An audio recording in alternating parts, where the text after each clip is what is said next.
I buy flood insurance because if the water gets this high, we ain't coming back. You can forget it. Yes, you can. An insurance storm giving another blow to Grand Isle. It comes as the area of the coast is still recovering from Hurricane Ida. And certainly is top of mind with hurricane season starting tomorrow. WGSU investigative reporter Cassie Sherm digs into why so many say they're forced to leave the island and what the mayor is doing to keep those who stay protected. It's been nearly 3 years since Ida tore through the town of Grand Isle. Since then, some have rebuilt, but others completely lost their homes. And now, because of a new storm, some are having to put theirs for sale. From the soothing waves along the sandy beaches, the one-of-a-kind fishing, and the calm way of living, if you've been to Grand Isle, you know it's special. There's nowhere like this place. Including Chelsea Kudersky, a real estate agent with Coastal Realty, who was born and raised here. It is the paradise, and it's low-key. It's not like your big commercial areas. It's very laid back. That's what people like about this place. But with paradise living comes the gamble of Mother Nature's wrath. An ominous threat that comes around every year when hurricane season starts. The one most recent to tear through the island, Hurricane Ida, leaving destruction in its path. We got kind of like the nuclear bomb had just dropped. It had wiped out a few big camps and a bunch of homes that people live. But I can tell you one thing, 80% of it is just destroyed. Hurricane Ida leveled more than 450 structures and left the barrier island without safe drinking water or permanent power for 4 months. It's been rough, and I don't want to ever do it again. Now 3 years later, driving down the street looks different. It's hard after a storm, but they come back. The island is rebuilding. In the past 2 years, 478 homes have been repaired and more than 70 new homes have been built. But it's homeowners who are being hit once again. They don't want to leave if they don't have to. Some were forced to leave. They really didn't want to. It probably their broken hearts to have to leave here. Another form of hurricane damage, the insurance crisis. You can see for sale signs on almost every corner. People can't afford it. They can't afford insurance to live on Grand Isle. Just looking online, more than 200 properties are for sale on the island. Local real estate groups tell me the amount for sale is higher than it has been in decades. It don't matter how long they collected from the people. If they have to pay out after a storm, the rates are tripled for some. This house right here, if I was to buy insurance without the flood, with the other stuff, it cost me $15,000 a year. Longtime resident Arthur Bradbury is forced to make tough decisions. So you're choosing not to be insured or Right. self-insured. Do you ever worry, though, about losing everything? Not really. If it goes, it goes. That's all you can do. And go from there. I ain't worried about that. I've been through this. I'm 68 years old. I'm going to be 69.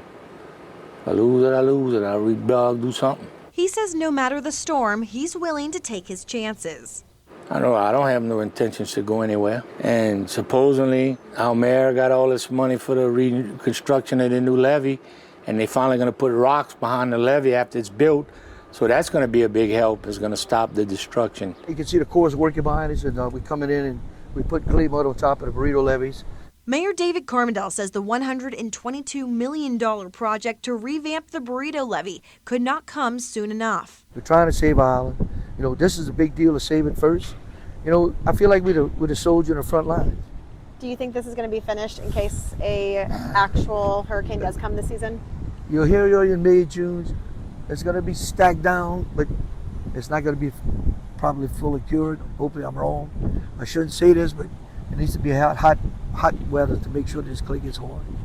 So we cut it close. The insurance issue is not just hitting the homeowners. WDSU Investigates uncovered Town Hall, the police department, community center multiplex, maintenance building, the police chief building, and storage building after Ida were left with zero wind insurance. The numbers for the premiums for the town's fire and wind insurance went up by 300%. It's just a shame. It's And we're trying to do we do the right thing. But even though the island has taken some hard blows, some are rebuilding and choosing to buy. When we found one that just needed a little paint on it, a little lipstick, we finally found one, so I feel very blessed. We're excited. We love the area, ready to do some fishing, take our people from our church fishing, and we're excited to be in Grand Isle.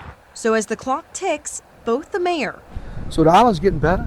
If I can leave, the storm can leave me for a couple of years, it'd be amazing what we can do. And those who call Grand Isle home Grand Isle don't give up. are hopeful that come hell or high water, the island will bounce back stronger than ever. And we're going to make sure we get them families back home. And with the good Lord, we just hope that it goes somewhere else. And in the meantime, we're going to save this island. Like I said, as long as there's one grain of sand to plant the American flag, we ain't going nowhere, so I can promise you. Now, we're going to continue to follow this project very closely, along with the others the mayor says is needed to protect the island, to keep it safe. Reporting here in Grand Isle, I'm Cassie Sherm, WDSU Investigates. And the mayor is also working to revamp the rock jetties that were damaged during Ida and also have those jetties run completely down the island to add more protection. So our first warning weather team is helping you get ready for this hurricane season. They will break down the hurricane outlook and go in depth on why it is forecasted to be an active season this year. So please watch our Get Ready Now Hurricane Special.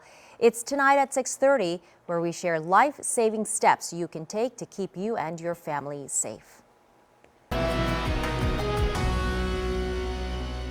Well, it's kind of a gloomy evening here in southeast Louisiana. From our Chalmette camera, you can see it's mostly cloudy, if not overcast. The rain is coming down here in the city as well, and it's just pretty nasty just about everywhere across southeast Louisiana.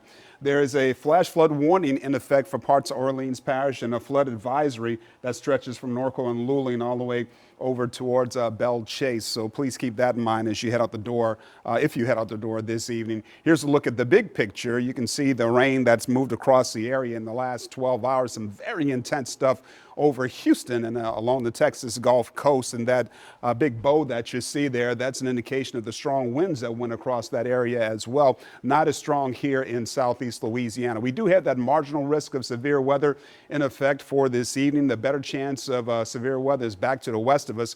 For our Saturday, a marginal risk of severe weather once again with the better chance of severe weather to the west of us. We also have either a slight or a marginal risk of excessive rainfall that could lead to flash flooding in effect for the North Shore, Hancock, and Provo counties, and of course, as you can see, for parts of the South Shore as well. The more likely place to see that flooding rainfall is across parts of Mississippi and Alabama. The rain that we have right now, it's still moving across the area. It's gotten much lighter across the North Shore. Still some light with pockets of moderate rainfall moving across that area from Washington Parish, moving into Pearl River County. That little pocket of heavier rainfall is with you. Otherwise, it's just light rainfall for the most part on the North Shore. We've got this area of more moderate to heavy rainfall that's headed towards us here in the city. We've had some moderate rainfall for the last 20 minutes or so. It's also headed towards Marrero about 6:30 here in the city. Algiers at about 6:46, and you've got that rain. You've got rainfall right now, but it might pick up during that time frame. And then we've got this little pocket of thunderstorm activity that's headed towards Lafitte. Looks like about 6:38 there, 6:44 over towards Jean Lafitte, and it's moving out of La Rose right now. Here's a look at our high resolution model. I'll put this into motion and show you that into the 8 p.m. time frame, we're still expecting some measure of rainfall both north and south of the lake. Might pick up, might get a little more intense across parts of the North Shore as we go into that 8 p.m. time frame, but it moves through pretty quickly. By 10, 11 p.m., maybe some spotty showers remaining, some mostly cloudy skies. We might get some pockets of heavy rainfall, maybe some thunderstorm activity during the overnight hours as well. Should be quiet in the early morning hours, 4 or 5 a.m., and then that line starts moving back into the North Shore by 7 or 8 a.m. tomorrow morning. That moves down here onto the South Shore as we go into the 10 a.m. time frame, and then down towards the coastline towards the beginning of the afternoon hours. Then it looks like it clears out for parts of Saturday afternoon and evening, and then I'm expecting the rain to return to us once again on Sunday morning. Maybe some scattered showers and storms, mainly down here on the South Shore for the morning and into the afternoon as well. So unfortunately, the rain is going to be with us on Saturday and on Sunday. Looks like Saturday afternoon we're going to get a bit of a break, and then Sunday afternoon we may get a bit of a break. But if it heats up enough, we'll probably see some showers and storms popping as well. So between now and 10 p.m. on Sunday, the rain totals maybe up more than 5 inches across parts of the North Shore. Down here on the South Shore, up to about 2 inches, possibly in Houma, 1.5 inches over towards Galliano, 1.25 inches over towards Boothville. So a pretty good amount of rainfall from this evening through Sunday evening. Here's a look at your WDSU first warning 7-day forecast. After the rainfall this weekend, much drier and hotter next week. All right, Damon, thank you. And as we go to break, here is a look at your primetime lineup.